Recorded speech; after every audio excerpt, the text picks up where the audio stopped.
What's going on, everyone? Neil here from Busy Dad's Board Gaming, where I hope to help you connect face-to-face with family and friends through board games.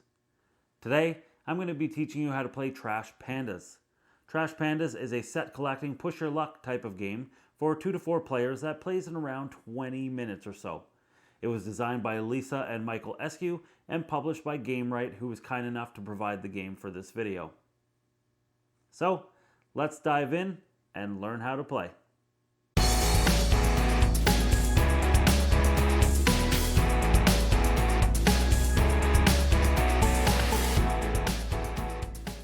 Before we dive fully into setup, I want to quickly touch on the cards and show you the information you'll find on them. Here we have 2 different cards. We've got the Yum Yum and the Blammo cards. Most cards provide points at the end of the game when they are stashed. The icons in the upper left corner show how many points are scored for first, second, and third based on who has the majority of that type of card. You can also see under the name the quantity of that type of card that comes in the deck. Each card also has an action at the bottom that you may use instead of stashing. To activate the action, discard the card face up next to the trash can and then perform the action listed on the card. You may play any number of actions on your turn. The Protect and Steal action on the Doggo and Kitty cards are used on another player's turn, and only if you are the target of the Steal action. Now, to set up, remove the Token Actions card from the deck and place it within easy view or reach of all the players. Whoever last took out the trash is the first player. Shuffle the deck and deal cards face down based on the turn order. First player gets 3 cards.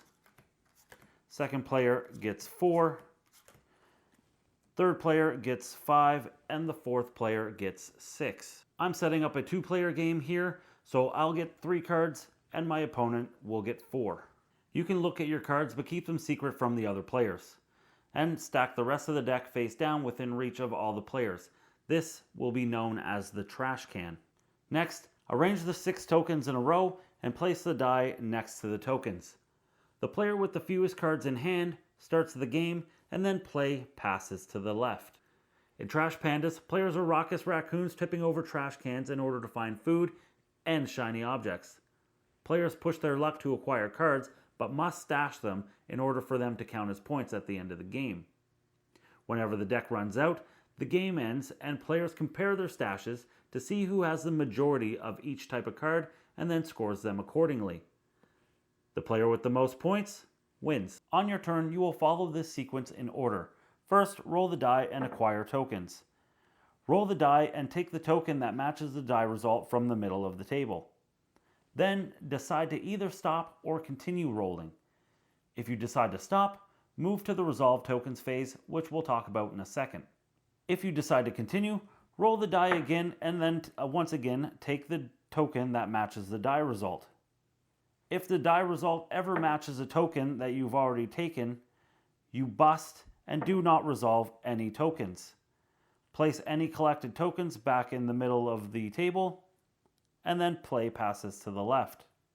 You may, however, save yourself from busting by discarding a Blammos card to re-roll and or possibly change the result by discarding a Nanners card to ignore the last roll, if, of course, you have one in your hand. So in this case, if you do bust, you do get a consolation prize. Draw 1 card from the trash can and put it into your hand. Play then passes to the left. If by some miracle through luck or the use of cards, you manage to collect all 6 tokens, go immediately to the Resolve Token step, and then take a bonus turn. With this bonus turn, however, you're limited to collecting a maximum of 3 tokens. For the sake of the game end, this is still considered to be the same turn. Even with no cards available, you will be able to roll the die to try for stash or steal functions. Before we move into the Resolve Token step, let's take a quick look at what each token actually allows you to do. This token allows you to draw 2 cards from the trash can to your hand. This one here allows you to stash 2 cards from your hand. Stash cards are set aside face down until the end of the game. You may look at your stash at any time though. This token allows you to either draw 1 card from the trash can or stash one card from your hand. With this token, you can steal one random card from another player's hand. However, that player may immediately play a doggo or kitty card to block this. If you resolve this token, draw the top card from the trash can and reveal it to the other players. Then add it to your hand. Each other player now has the opportunity to stash one card from their hand that matches that card. However, these cards must be stashed face up, and for each card stashed by other players, draw one card from the trash can and add it to your hand. And lastly, with this token, you can exchange it for any other token that was not previously taken. Recycle is somewhat of a wild ability, but it is limited to the remaining tokens that haven't been taken yet. Once you've decided you're going to stop rolling, you may then resolve each of the tokens you've collected in any order. So I'm going to go ahead and stop there, and I would resolve each of these. So with this one, I'm going to stash 2 cards. This one, I can either stash one or draw one. So I'm going to go ahead and draw one from the trash can. And with this one, I can steal one card at random from an opponent. Just a few things to note. You may not resolve any tokens until you decide to stop rolling. Once you start resolving tokens, you may not use any cards gained during that turn for their actions. For example, if you resolved a trash can token and drew a fish card, you must wait to use its action on a later turn. However, you may still stash cards that have been gained during the same turn. As mentioned before, stashed cards are stored face down unless the bandit token action is used. If you ever go to draw a card and there are none left, the end of the game is triggered. Speaking of which, let's move ahead a few turns and then we'll go ahead and talk about what happens during the end of the game. Once the last trash can card is drawn, the current player finishes their turn and then game ends.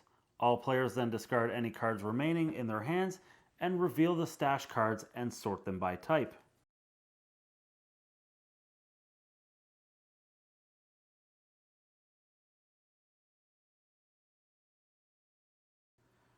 Add up the total number of cards per type and compare them with your opponents. Score points based on who stashed the most according to the icons in the upper left corner of each card. For example, if you have the most fish cards, score 5 points.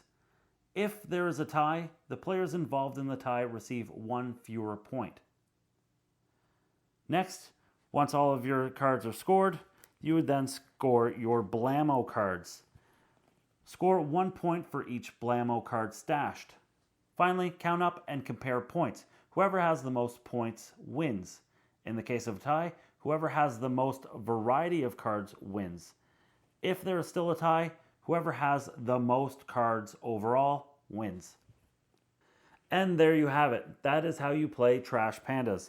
If you have comments or questions, please feel free to leave them in the comment section below.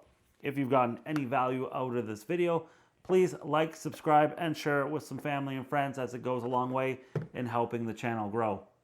And finally, as always, you can find me on Instagram, Twitter, and Facebook.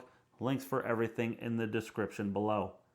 As always, thanks for watching and happy gaming.